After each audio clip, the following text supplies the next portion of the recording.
Hello. There is a lot more people than I was expecting today, so welcome. I don't know who you are, but welcome to whoever you are.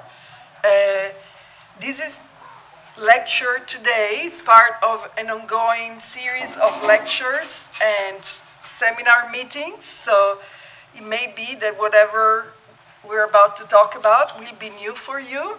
It could also be that my English being accented by my Italian identity will be a little bit hard for you to follow, so do your best. I hope you won't be too bored. For the regular students, hello again. Lovely to see you. It was a little bit strange last week to talk to you over Zoom, so I'm happy to be here. Unfortunately, Professor Mittler is now on Zoom, not because she doesn't want to be in the same room with me, but simply because she's a little bit under the weather, so she couldn't be with us today. So before we move to talk about texts and context of Sino-feminism, I just wanted to remind us all that this is the last week, in a way, we have together. We're meeting today. For those of you who are following the seminar, we're meeting tomorrow, and then our last joint meeting will be next Tuesday. And so, aside from saying that it's been really fun to be together and working with some of you and meeting, hello, Leonard. No, hello to everybody, not just Leonard, but it's nice to see you. I just wanted to say that since we have this last week to be together in person, if some of you have questions or want to meet, or, please write me to my Northwestern email, because I realize, check my Heidelberg one that often. So what are we doing today? Well, in a way, now we're kind of moving, both today especially and tomorrow, we're kind of trying to bring the methodologies and the key analytics that we've been engaging with for the past few weeks. We're going to bring them to bear upon reading primary sources. And so for today, I asked you to look at a variety of primary sources, hopefully with the expectation, desire on my part, and possibly also on your part, to use analytics like feminism and your definitions of feminism, intersectionality and your definitions of intersectionality, bringing these ideas to bear upon the materials we've read. Of course, this is always challenging, because I asked you to read some writings by Yin Zhen, this early 20th century Sino-feminist, and also a more recent English language piece by Annette Hsiu-lien Lu, who's a Taiwanese politician and feminist activist.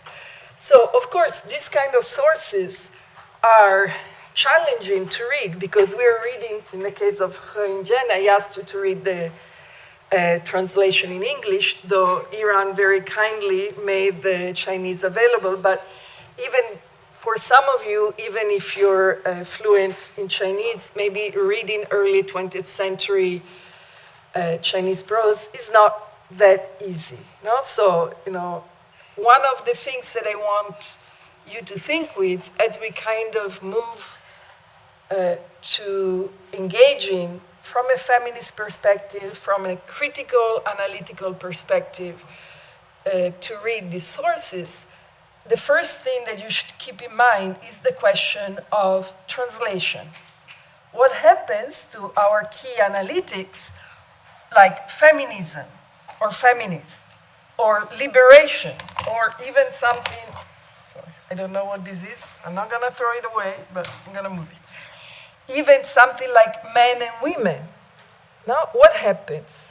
Which words did someone like Yin Zhen use for defining feminism, feminist, men, women? And what happens when we use another language, to talk about these ideas. In a way, for those of you who followed both the lectures and the seminars, or at least the lectures, this is not a new question, no? But it's just a way, as we change sources, no? How do we use these methodologies that, as we saw, are coming from feminist critical thought, and in many ways ask us to rethink our own definitions, no? Especially in the light of what we were discussing last week, in terms of whether or not certain conversations belong within or outside academia. No? And in this sense, what's also important is that all of the two authors, but I actually snuck in a third one without telling you, so I'll show you in a moment. So all the authors, writers that I want us to think with and just begin to know today identify and presented themselves as activists. They didn't think of themselves or presented themselves as scholars, as intellectuals, and they were mostly thinking of themselves as, we could say, either revolutionaries or reformers, but for sure as activists. No? So again, as we move forward in time and we kind of get closer and closer to primary sources, both today and, as I was saying, tomorrow, when we'll discuss Lin Yihan's Fancechi's Love Paradise, we're moving to working with primary sources. So I really want you to think about this because it's a shift. No? There is a very big difference from reading Audre Lorde's The Master's Tools Will Never Dismantle the Master's House, or Sarah Ahmed's Living a Feminist Life, and reading what we're reading today. Of course, because we're situated in the Euro-American context, it's important that we remain mindful of our own positionalities. No? So we're literally standing. We're standing in an Anglophone classroom, and we're trying to intervene, not just in terms of awareness of what happens when we're thinking and talking about the work written by Sinophone or Sino-feminist authors, but we're also trying to intervene in the ways in which knowledge around non-Western feminism is constructed. And so these are some of the points that I had already brought up. It wasn't last Wednesday, it was the Wednesday before on the, I think it was, what day it was?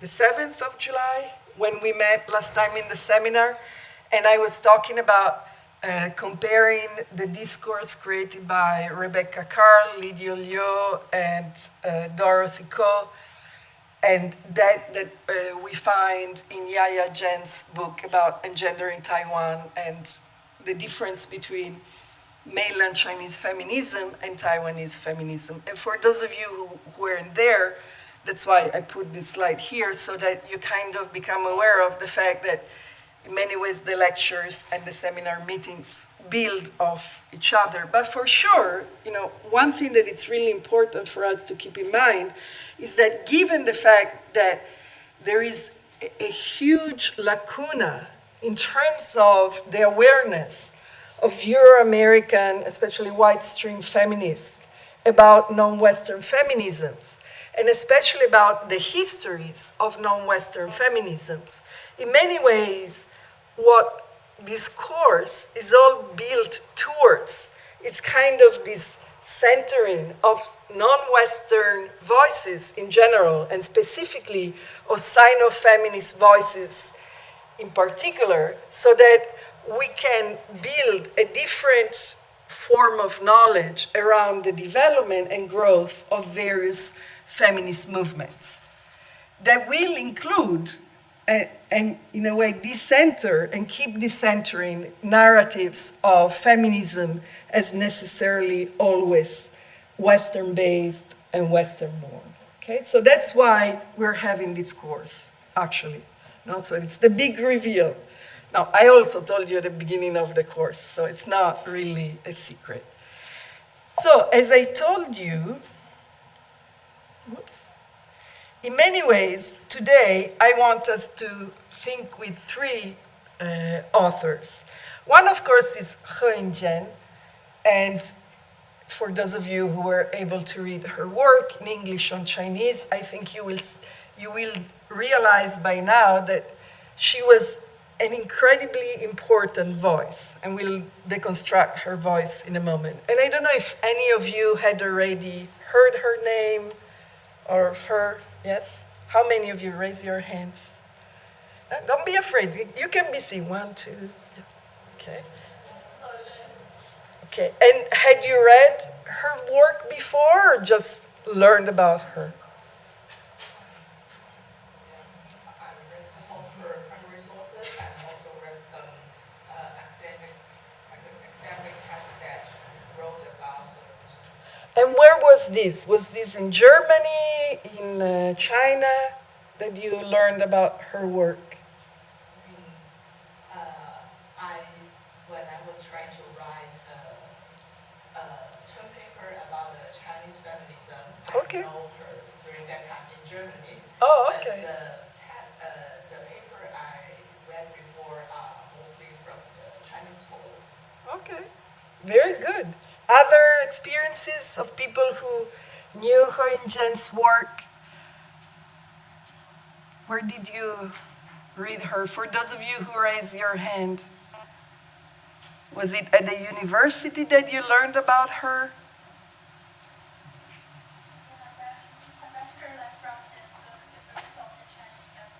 Okay. And was this part of a course here or? Here. Okay, very good. So maybe Professor Mittler is recommending good books for once. No, just kidding. So she's muted, so she cannot answer. So as I said, so Yin Zhen, very important figure, in many ways a figure that was forgotten for many years until scholars like Dorothy Ko and Lydia Liu and Rebecca Carl kind of found her works, and brought her back again, both in Chinese and English. Another author who I haven't assigned and asked you to read about is Hsiu-lien. You have slides in the PowerPoint, so you can go and learn about her. But she's a very interesting Taiwanese feminist. And for those of you who were at the last seminar, we talked about her a little bit. She's usually forgotten in non-Taiwanese focused feminist narratives, which is why I wanted to kind of sneak her in. Her work is very interesting. She was among the founders of the Chinese Communist Party in Taiwan. And eventually, after fighting against the Japanese colonial powers, against the Kuomintang, she went to mainland China, and unfortunately, she was persecuted there by the Chinese Communist parties in the 50s, and then again during the Cultural Revolution. But she's a fascinating figure, especially, as a kind of a bridge between Yin Zhen and Annette Hsiu-lien Lu, who is a very active politician in Taiwan. And I asked you to read this one chapter that she wrote about the creation of the feminist movement in Taiwan, which is a very interesting and very different historiography of the Taiwanese feminist movement compared to what we found, for example, in Yaya Zhen's edited volume, And Gender in Taiwan. So these are kind of the three people I want you to become aware of through today's conversation. Of course, for those of you who have access to the course materials, you will have also access to the PowerPoint, so you can read more about it, and also quotations. For those of you who don't have access to the course, that's maybe next time you will be luckier. But for now, let's talk about Yin Zhen or Hsiu-lien. So, you have read, as some of you have already mentioned, the introduction by Lydia Liu and other scholars to the birth of Chinese feminism. And so they are following this revisionist model that I was mentioning earlier, no? Focusing on this forgotten figure, in other words, is for them an intervention to recover a very pivotal voice, not just in terms of Chinese feminism, and we should say maybe mainland Chinese feminism in general, but even more importantly, in terms of the rise of Marxist-Leninist thought.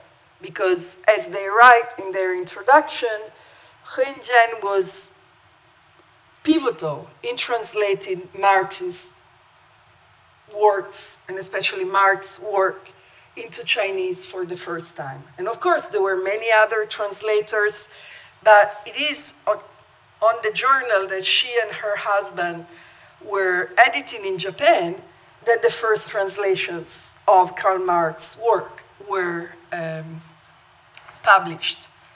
And so, we have this presentation by Liu and others of her work as pivotal for the birth of Chinese feminism and for the rise of Marxist-Leninist thought in mainland China and beyond. Now, of course, each of us may have different views about this. Some of us may agree, some of us may not agree.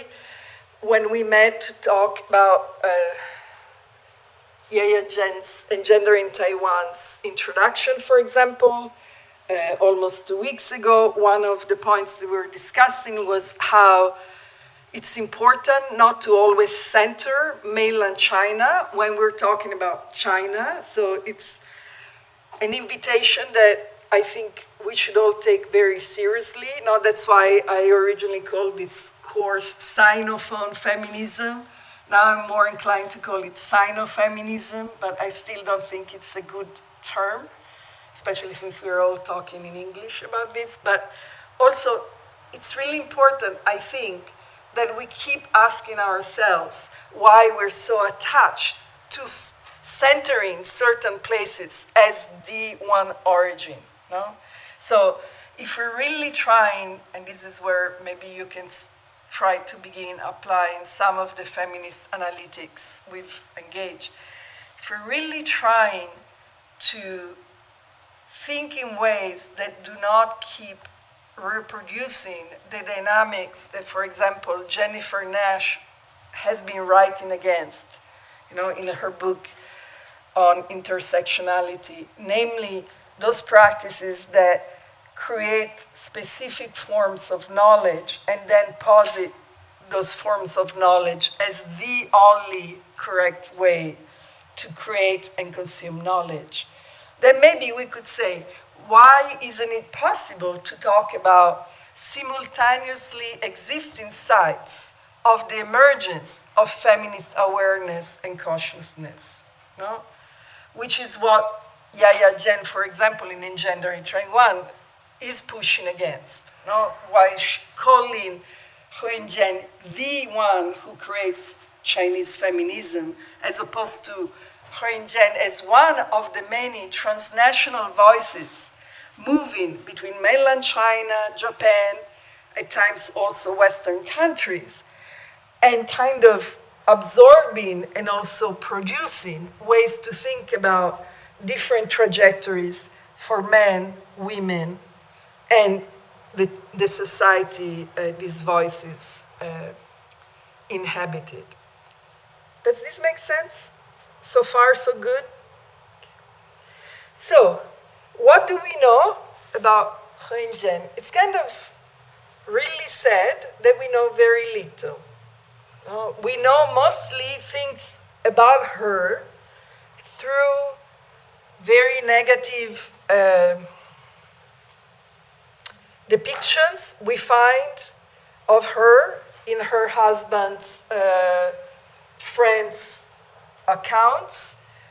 She was seen as being lustful, lascivious, and a corrupting influence on Liu Sha-pei, who was a philologist and a prominent intellectual.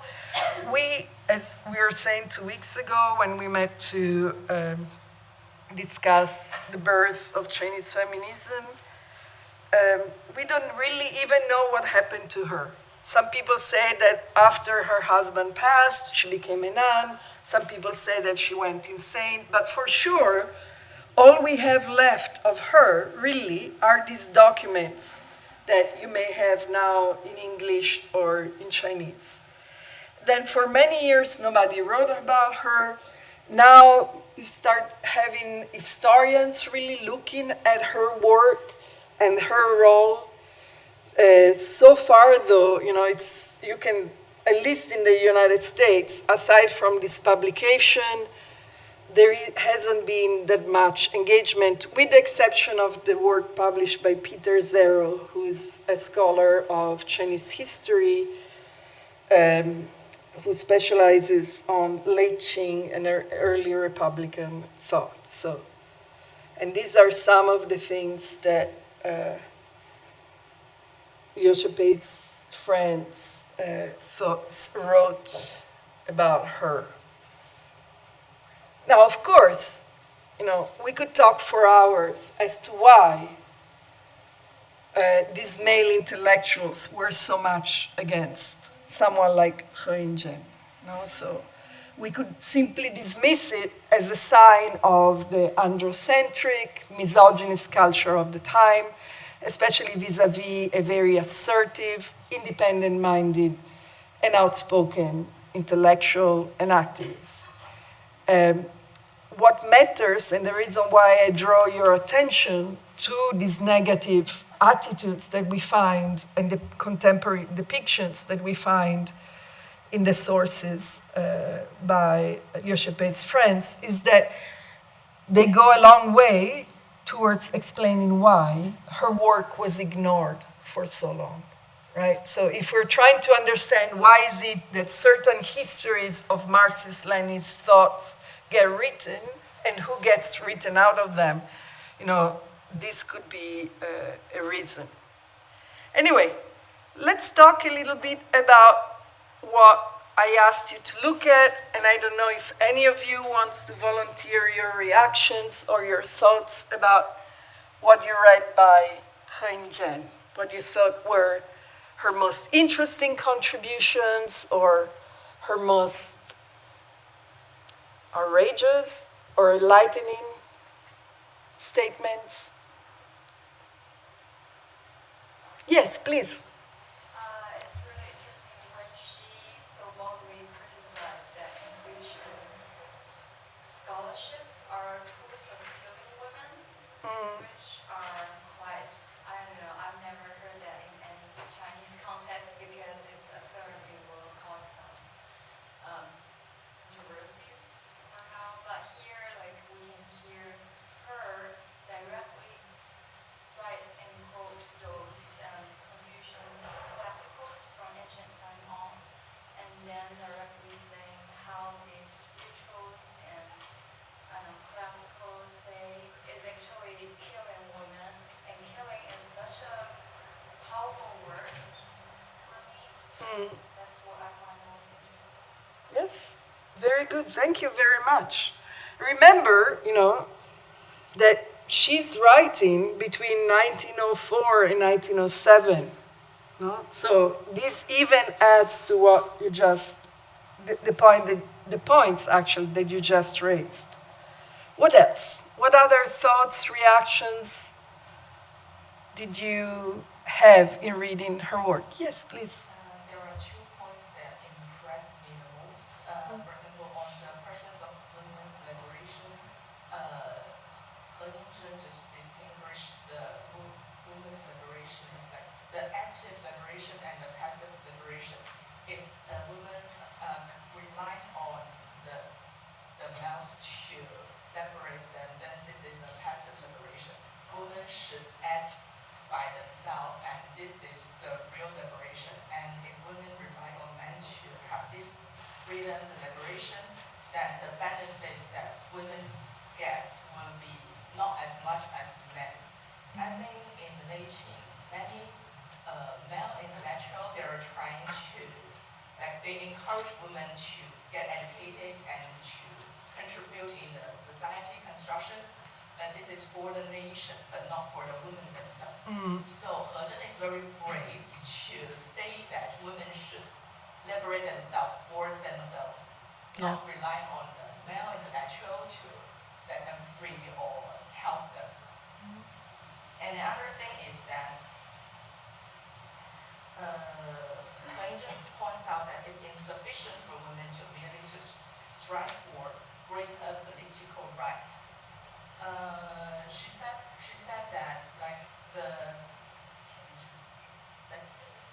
elections in the Western country, like for example, women can ask for more political rights, but it might also lead to like the only a part of elite women that dominates the large part of other women. So this is also unequal. So what she wanted was the absolute equality among all people, but not even a small group of women dominates other people. Yes, very good. Thank you. These are all brilliant points and very important points, no? So as our classmate was saying earlier, Yin Zhen speaks with this very powerful voice. She doesn't mince words. No, she uses strong words to then make these very important points about the fact that women should take an active role in liberating themselves, and something we've already encountered as a concept, they shouldn't rely on other feminist movements, especially in the West. She's very critical of Western feminist movements, which in a way are centering the interest of a small group of upper-class elite women. And I don't know if this reminds you of something we've read and already discussed, but keep that in the back of your mind. What else? What other impressions and thoughts did those of you who read her words for today want to bring up for us to consider? Don't worry, I'll remember everything and I'll draw it together. So, other points that you think are important, especially in the light of our conversations so far. I see you want to say something. No, are you sure? Okay, please, then. I think what she was talking about is quite kind of similar to radical feminism nowadays, because first of all, she want to get rid of all the mechanisms that's produced in patriarchal societies, such as institutes, governments, and so she's anarchist. That's clear for first. And second, she also criticized, as you said, Western feminist movements of this elite thing. So she actually really want to build something of her own, her own Chinese feminists and women.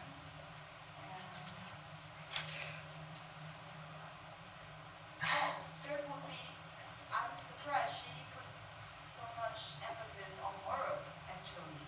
Like polygamy and Monogamy. monogamy, yeah. So I'm quite surprised she's kind of how much moral she emphasizes. When you say moral, you mean ethics, the ethics in marriage and different institutions? Yeah, I mean, for sure,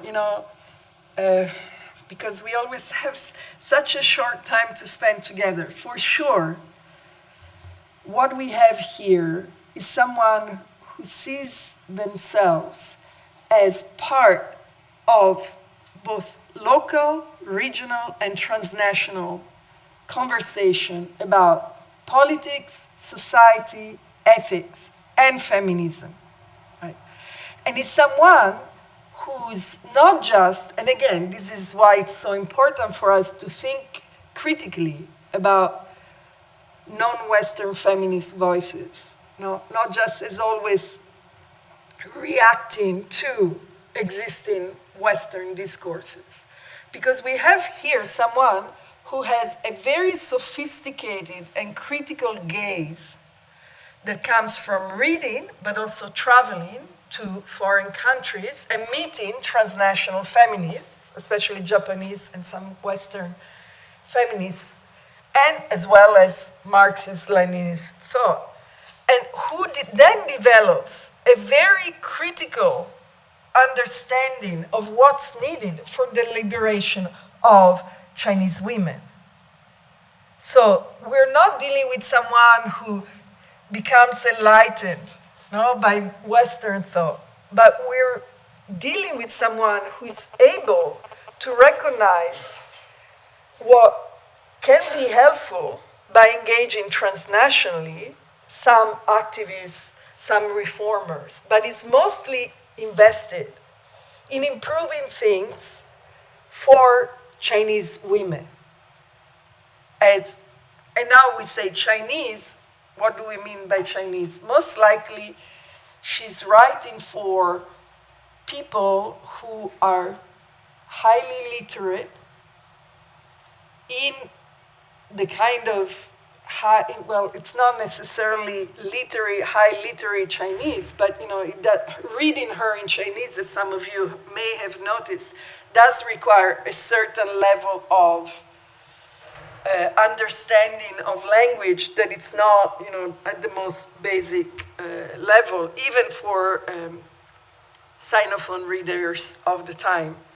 But for sure, this is someone who wants to change things for the better within Chinese society at all levels, politically, socially, economically, and ethically. So we're dealing with someone who's not just wondering, okay, how do we change society for the sake of the nation, as you were saying earlier, like many late Qing, but also Republican male scholars were doing. She has, in this sense, a very feminist agenda, no? Because her focus is usually women. However, her vision is not limited to let's put it in quotation marks, to just change things for the better for women. She has a very radical, and I think we could say anarchist view of what should happen to society, which is absolutely mind-blowing. You will find, to go back to what our classmate was just offering earlier, not only she's using words that are very strong, like kill, but the vision to reform ethically, and not just politically, economically, and socially, Chinese society are quite strong and violent. Ultimately, as an anarchist, she's advocating for the dissolution of society, which is something that maybe we don't have time to go into. So the other point that I want to bring up that hasn't come up yet, though it's implied in some of your comments, is that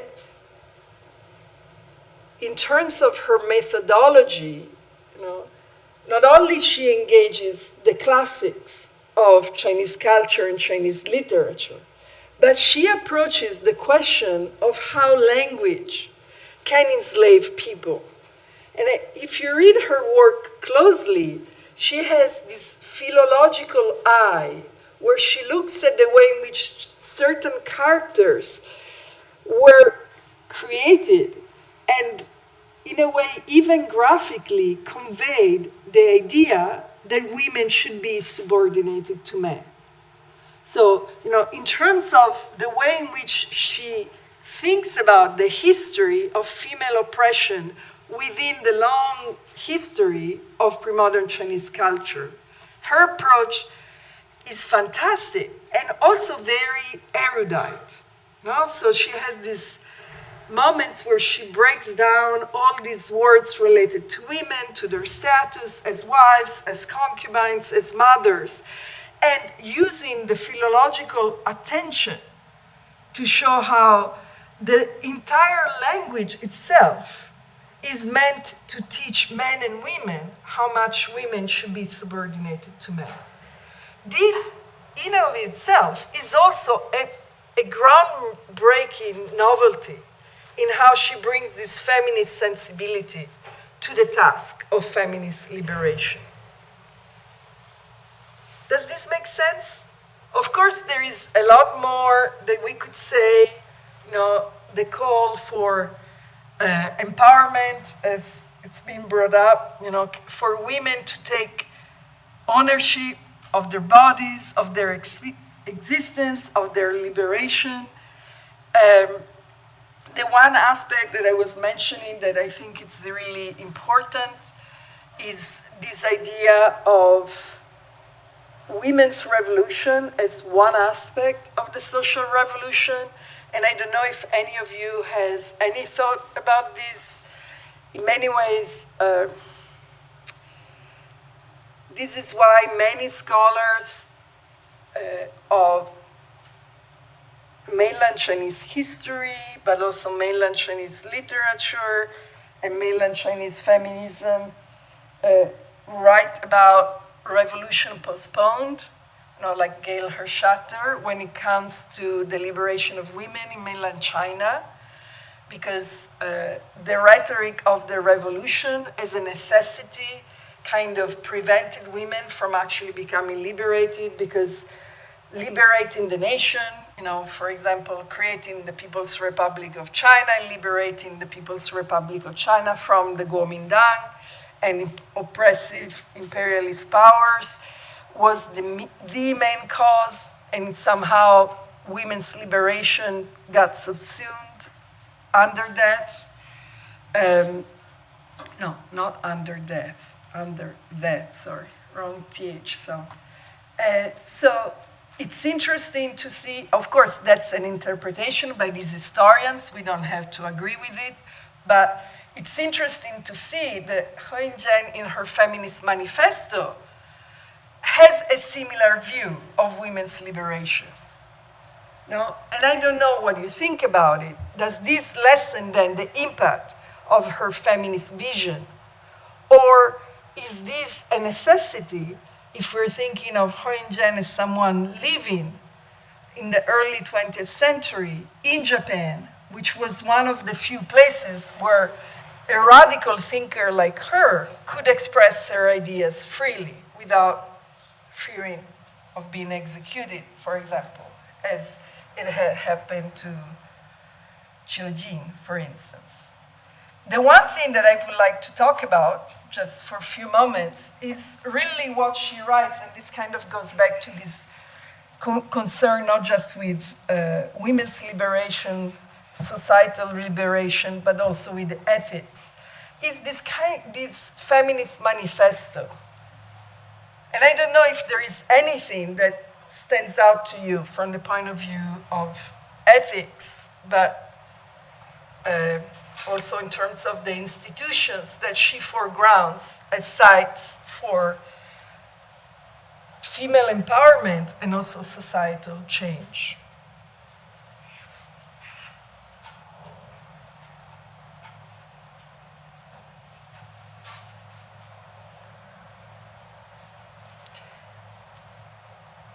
I know maybe you're a little bit shy, but for example, the one thing that stands out to me as really innovative is the fact that she, as a female author, deals with sexuality. So not just marriage, not just the question of monogamy and polygamy and how to push back against arranged marriages or, uneven societal dynamics, but the fact that, she's presenting here an idea of a world where, in a way, heteronormative, heterosexual marriage still remains central to the constitution of a different and better society. And this is something really important. We've talked about intersectionality as a very important analytic because, if a feminist revolution needs to happen, it needs to be inclusive. There doesn't seem to be that much variation, though, in the writing of Yin Zhen in terms of including other subjectivities than the amatonormative subjectivities of heteropatriarchy. This doesn't take away anything from her innovative thinking, her courageous thinking, the strength of her argument and of her rhetorical strength. Doesn't take away anything from her courage, especially as she was writing in the early 20th century. But for all her radical thinking, for example, you read the fourth is that soon after birth, daughters and sons should be raised without discrimination, that there should be divorce. Well, so you can say, well, these are really progressive ideas. But there is no challenge to the institution of marriage and the institution of heterosexuality. Not that to be a feminist you need to challenge the institution of marriage and heterosexuality, but as someone who has the critical perspective and is able to see the ways in which language creates enslavement and eliminates freedom, like we see in her writing very well. The fact that she then comes up with a manifesto that is predicated on creating similar entrapments, I think needs to be pointed out. Now, of course, we're almost at the end of class, so I just want to call your attention to the fact that in the PowerPoint you will have a few slides about Hsiu-lien, who I think is a really important figure that is too often not considered. And then, of course, her history and stories and the history of how her histories have been written are incredibly important, and especially because she moved from Taiwan to mainland China, to Japan, back to mainland China, to Russia. I think she's a very important figure. This is her here with Mao Zedong on the day of the founding of the People's Republic of China. And of course, the last person that I think we won't have time to talk about, but we may be able to engage when we meet in a week from now, is Hsiu-lien Annette, who in many ways is an example of someone who, being born even just 40 years after the early group of Sino feminists, was able to have a political career as a reformer, as a feminist. According to her, she was the founder of Taiwanese feminism, which of course is an interesting point to make. That again, I hope we will discuss. What's really interesting, and for those of you who are in the course, if you haven't yet read this chapter that I asked you to read for today, Women's Liberation, the Taiwanese Experience, please read it before you come to watch the movie tomorrow, which is this Untold Her Story. It's a very powerful movie that just came out about the Green Island, which was an island, well, it's still an island. It hasn't changed its nature, where political prisoners were sent during the White Terror in Taiwan. And the reason why it's connected is because also Annette Lu was persecuted during the White Terror and during martial law. So, with all of this, we come to the end of our class today. As a final thought, what I would encourage you to do, in the light of what we will discuss tomorrow morning in the seminar and what we will see on the screen with this movie, and then our last meeting in a week from now, is trying to think with all these analytics about these materials that we are offered, including the movies. Now, so for example, Zero Jaw's movie, Untold Her Story, is a way to tell the stories of Taiwanese women who try to stand up to power and articulate a positionality that we can understand as feminist. And this is a feminist reading by a feminist director of histories of feminists. So you have all these lenses and all these opportunities to test your own understanding of feminism, of non-Western feminism, and how to approach it. Okay, so I will stop here, let you go, and I'll see you hopefully tomorrow at 11, and if not tomorrow at 11, tomorrow at 6, 6? 7, 7 or 6? No, 6, 6, yes, here for this movie that, as I said, it's a little bit strong, so come emotionally prepared, okay? So even 6 sharp. 6 sharp, I'm told by Professor Midler. Don't dilly-dally, don't stop buying popcorn or Coke. No, just come here, okay? So thank you very much, and I hope to see at least some of you soon. And for those of you who didn't know, hello and goodbye, and I hope you enjoy your visit at Heidelberg University. Okay? Bye-bye.